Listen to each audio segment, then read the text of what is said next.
Should we do an outfit of the day? All my jewelry I normally wear. This one's new. This is cool. This is from Swarovski. So cool. I did like a meeting with them. They gave me all this beautiful jewelry. It was absolutely insane. And this is topaz, which is my birthstone, so I was like so excited.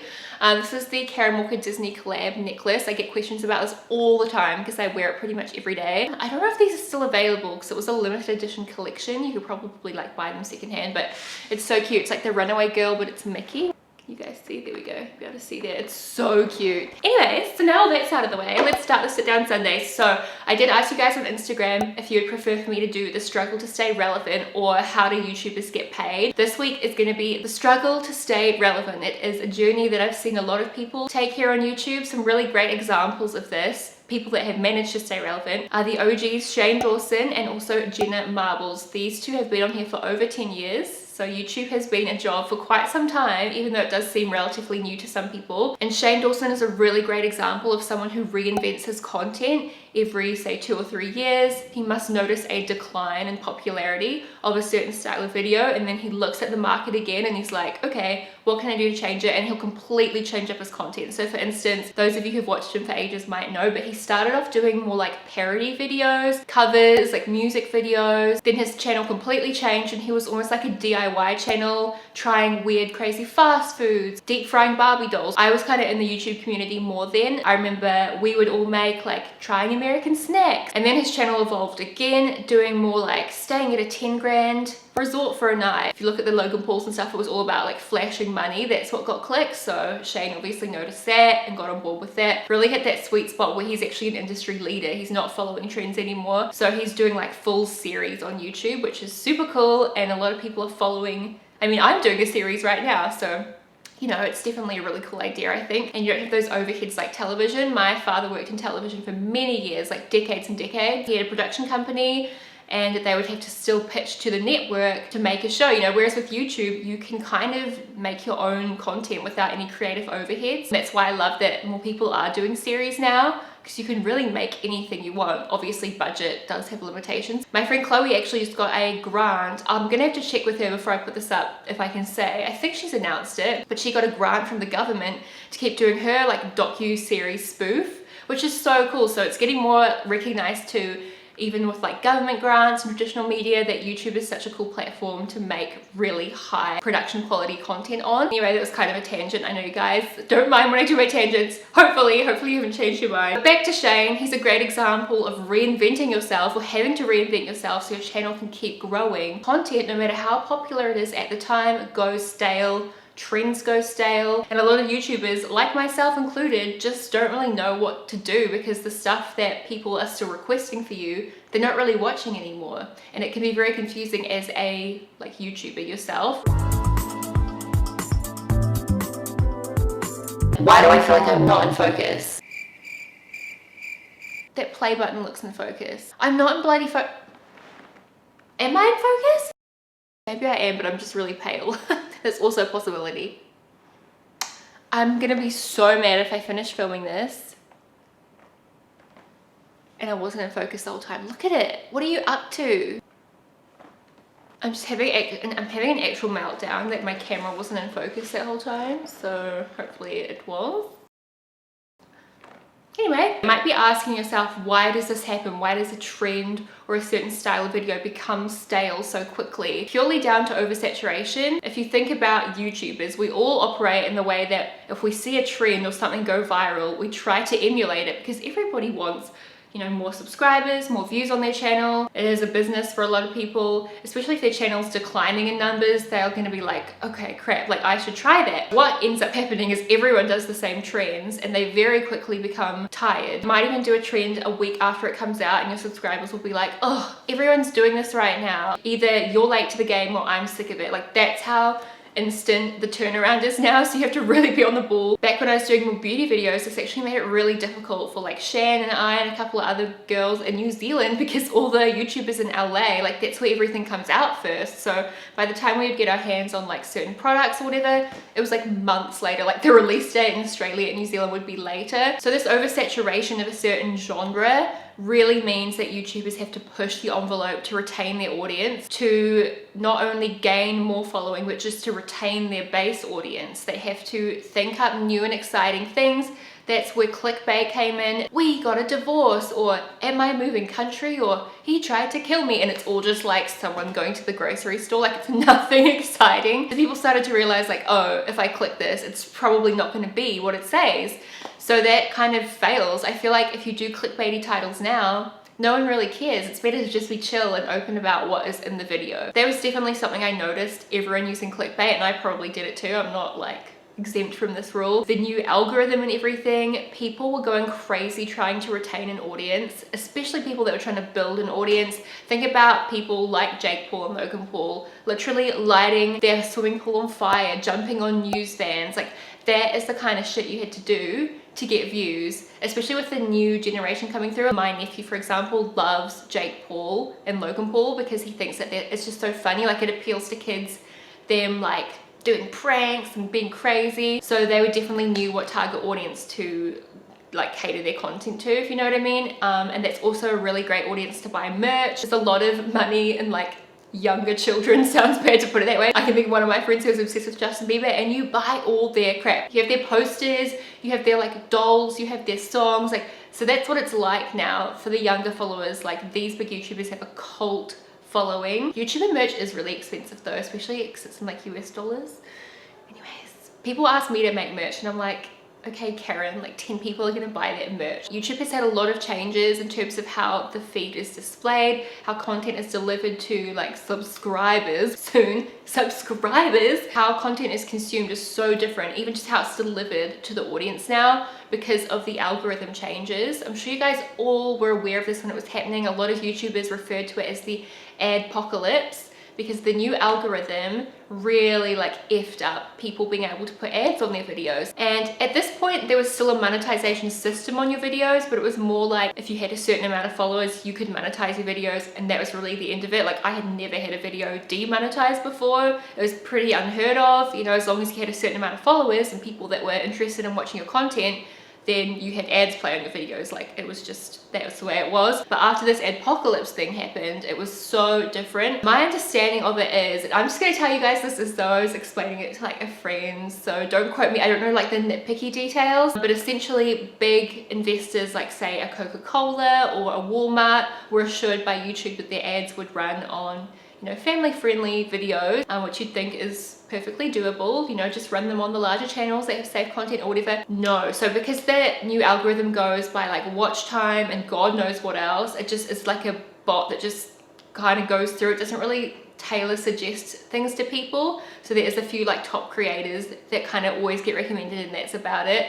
But that's a whole nother thing. The ads got played on, I believe, racist content, and there was also a whole thing about like make-believe videos of children like going to the doctor, and they would get their shots so that you'd see their like butts and stuff, and they would do like pretend plastic injections. And I don't know, it was just so weird. Like, obviously could be really awful if perverted people wanted to watch that sort of thing. So as you can imagine, after that went down, all the investors that ran ads on YouTube probably got together, put out a PSA, and they're like, don't run ads on YouTube because we just advertised on racist content. Like, their ads would have come up. So they pulled the plug on YouTube advertising, and revenue for creators went down by about 2/3. As an example, I'll just tell you guys what I earned from AdSense. Honestly, like, you know me, I don't really care about being transparent.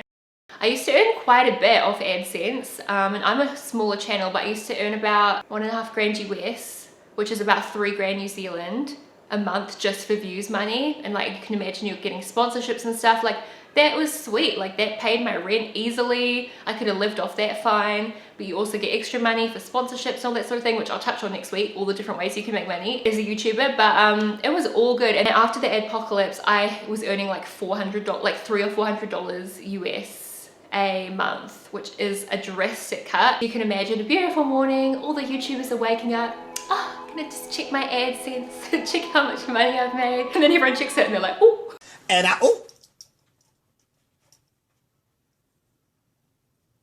everyone realizes they're getting paid about 2/3 less than normal with zero explanation. Not ideal. Like, I know as a consumer you must be like, oh whatever, like YouTube doesn't have to tell them anything, but imagine like being a Shane Dawson or something like that, someone who has helped shape YouTube, or like a PewDiePie, you know, brings so many people into the platform daily. YouTube is what it is today because of these content creators. Before that it was just like funny cat videos and stuff. People didn't really use YouTube in the same way. So really you have to have some respect for the content creators. Like, they have really made it what it is today. And honestly, there hasn't been much clarification on this side of things as a YouTuber. So many of us have noticed, we talk about it all the time amongst ourselves, that followers continually complain of being unsubscribed, of not getting notified, of not seeing it in their subscription box. Also, even I've noticed on Instagram, I'm like in my newsfeed and I'm like, who is this? And it's someone I've never followed that I'm suddenly following. There's so much sus stuff going on. Like, I'm just so confused at this point. Also, a lot of people have found that they are losing followers, but their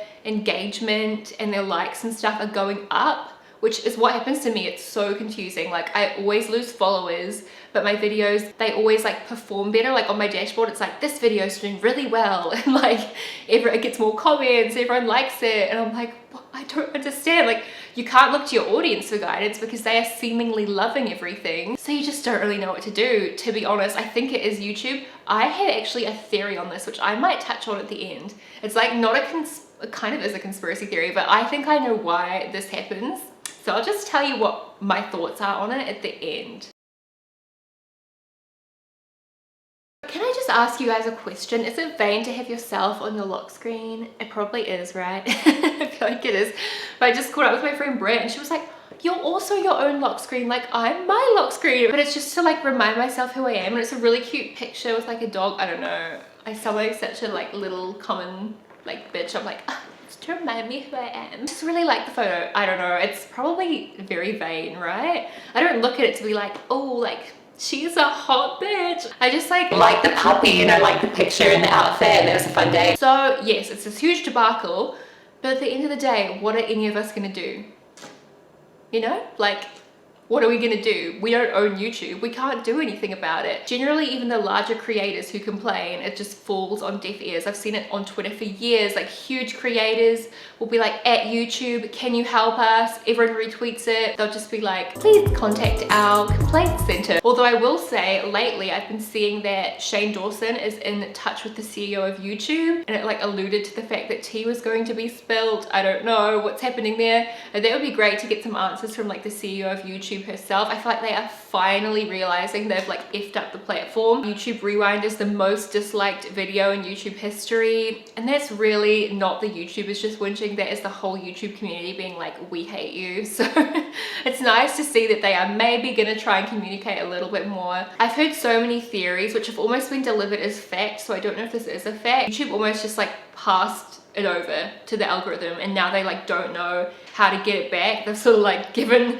the control to the machine, so to speak, because it goes purely on watch time, so they can't pick and choose what's like a family friendly channel and this and that, and that's why they've just panicked and demonetized a heap of stuff, like unsubscribe people from certain channels, and it's just like a massive shit show, to be honest. Like, it does seem like a panic tactic if you ask me. It seems very sudden. No one's like filled in on what's happening. Something's definitely going wrong with the algorithm, in my opinion. I just realized this lip gloss has been here.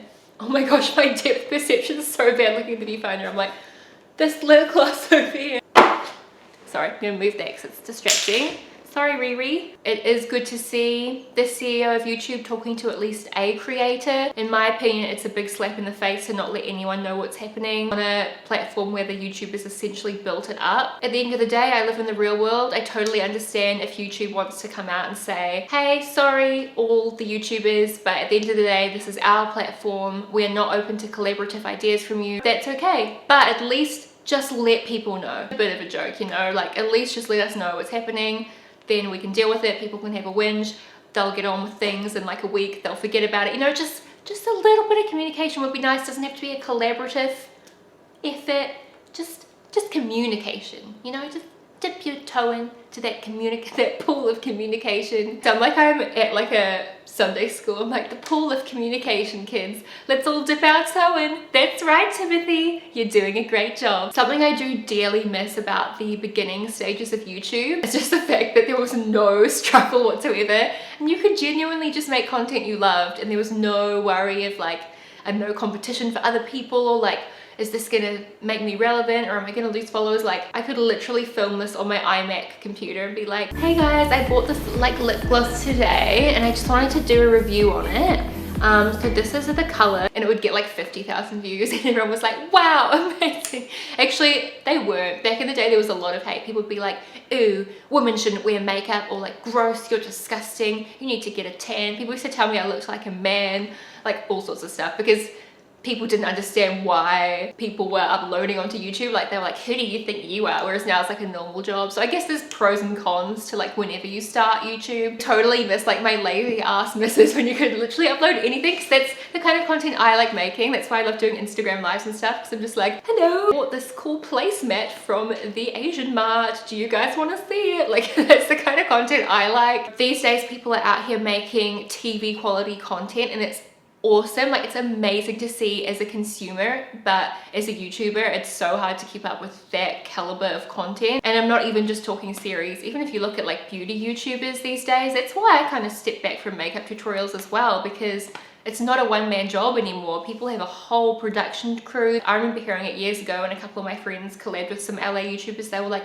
they've got a whole studio, they've got a backdrop, they've got a production, like there's lights over the top, and there's lights on the side, and there's lights here and here, and they've got a monitor, and then, you know, they've got an editor, and they've got someone that is their assistant, and they lay out the makeup for them. It's just like so insane. So a lot of us are kind of stuck in that old school YouTube vibe. I am a little bit, because it was just so fun and like pure, but it's not really what people are watching these days, realistically. And I understand it as a consumer. I click the Shane Dawson videos, and I click the Jeffree Star videos. I swear one day though, I went on YouTube and it was like broken. It was so weird, but so cool. It reminded me of old YouTube. So I was watching someone's makeup video, and then all the recommended on the side were just like random people's videos that were actually relevant. I don't remember the video, but maybe say if it was like about MAC lipstick, they were all like, my MAC lipstick collection, and some of them had like 30 views, 100 views. Like, it was genuinely just like smaller creators and stuff that had made a similar video. But then like the next day, I never saw that again. I even tweeted about it because I was so excited. But like, that's what I miss about YouTube, is just finding new people and making friends and stuff. It's definitely like production level, like, whoo, it's a whole nother ball game now. So it is hard. Like, I feel so aged and weathered, honestly, in the YouTube community. I'm like, all these young sprites coming through. Yeah, I haven't really kept up with the times too well. I do feel like this series is like popping though, not gonna lie. You guys are all loving it, so I'm like happy that I've done something cool for a change. Oh my god, this is like turning so depressing. Hit that thumbs up. Don't forget to smash like if you feel sorry for me. I'm not even that old. I'm only 25, but I do feel like I'm at least 40 mentally. I do love Disney movies a lot. So I'm like a weird mix. I was saying this to my friend. I'm like, I don't know if I'm like 12 or if I'm like 60. What's the average age between that? I personally find it's so overwhelming to try and achieve that level of production value and all the stuff that the other YouTubers have that are doing really well. They do literally have someone that follows them around with a camera a lot of the time. Someone will edit the video, and you know, that's how they're able to crank it out so quickly. People use a lot of filters on their videos, like beauty videos, which I also don't agree with. Oh my gosh, there's this one YouTuber I met, and it was so long ago, so I don't think anyone will know who it is, so it's okay. I don't even want to say their gender.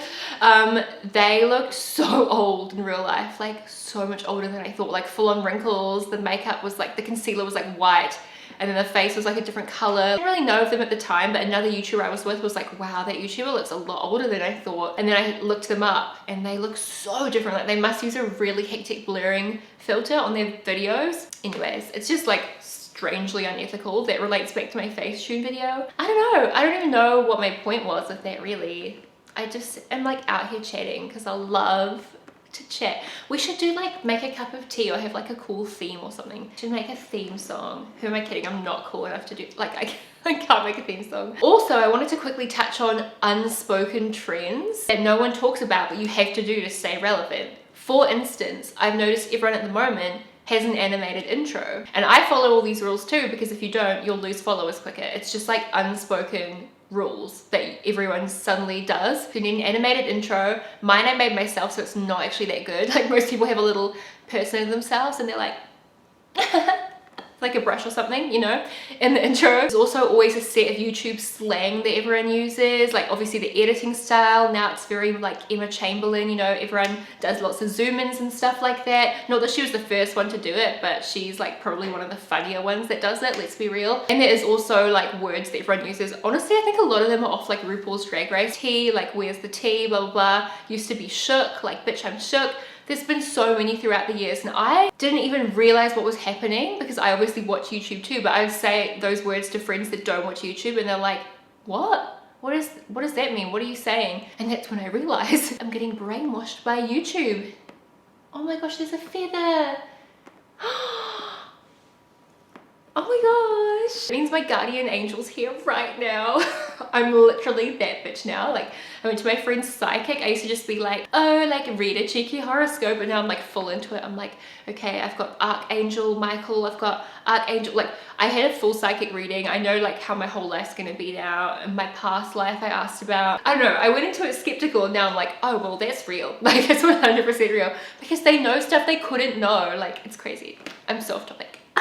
I'm so quirky. So yeah, that's most of the notes I had. I also wanted to pop up a YouTube interview in response to the subscribe button not working. So this is via Candy Johnson. I saw it on her Twitter. It's like a statement from YouTube, basically admitting to what we have known all along, that the subscribe button does nothing. The subscribe button doesn't notify your subscribers. Not only that, it doesn't even show their content a lot of the time. So they have straight out come out and said, this is YouTube, that they notify people of your new video who click the notification bell, and they will also show the video to some of your top fans or like your most active followers. So what does that mean? That's literally like a handful of your subscribers. That's it. That explains so much.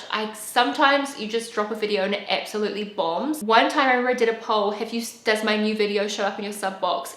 And over half of people said no, they couldn't see it. And that is so wild. Like people were getting very heated. Obviously they're like, does YouTube understand the definition of the word subscribe? You don't subscribe to a magazine, for instance, and then just have them send you an issue now and then when they feel like it. Like people obviously click subscribe because they want to see your content. For some unknown reason, YouTube has decided, no, that's not the go anymore. So definitely do please click the notification bell if you guys are enjoying this series and you'd like to see my videos, because I don't honestly think you're gonna see them otherwise. You might be wondering, if YouTube is that crap, why don't more YouTubers leave YouTube and go to a different platform? Well, I know for a fact a lot of the larger YouTubers, I'm talking like 1 mil plus subs, are actually in contract with Google. A couple of my friends got offered a huge, like a wild sum of money, I'm talking like 7 figures, to make YouTube their sole place to upload for a designated amount of years. So it was a huge figure, which honestly YouTube can afford, because imagine the advertising budget they get. It's ridiculous.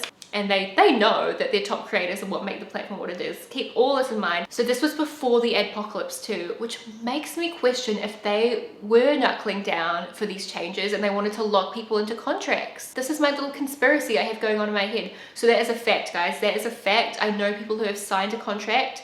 Am I gonna get like sued? Like, will YouTube delete my channel for saying this? I hope not. I'm out here spilling the real tea for you guys, but that's a real thing. Some of them might still be in contract now because I know that it was for multiple years for some people. So obviously your favorite YouTubers aren't going to mention that, but I think a lot of them are in contract to only upload on YouTube, because for a while their Facebook was going to offer monetization on videos. People like high up in my management and other YouTubers managements that actually talk to YouTube and Google and Instagram, they all confirmed that Facebook was going to become a paid platform. So people would upload their full videos to Facebook. And actually, no, that's happened, hasn't it? Because there's ads on Facebook now. So that happened.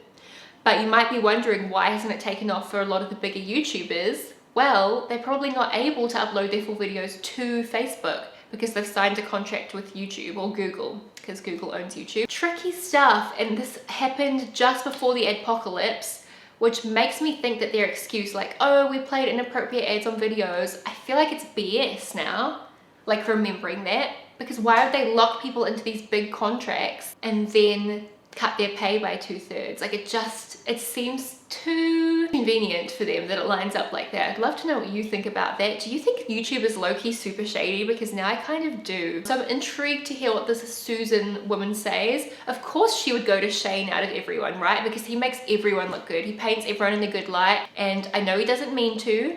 I think he just wants to see the best in people, and that's fine. I'm not coming for him. So don't even try it, okay? Because I like him and he follows me on Twitter, so I'm like, forever stan. I don't know, I mean, he would be able to paint her in a good light if anyone can. So it's all food for thought. That is today's Sit Down Sunday. Hope you guys enjoyed it. I'm just gonna edit this now and quickly pop it up for you guys. And yeah, next week's gonna be all about how YouTubers get paid. I'm gonna be online now for a couple of hours, so let's all chat. I'd love to know what you think about this whole like staying relevant, the algorithm, YouTube locking people into contracts. Like, what do you think about all of it? I'm excited to hear what you guys think. Anyways, I'll talk to you again very soon. I love you. Goodbye.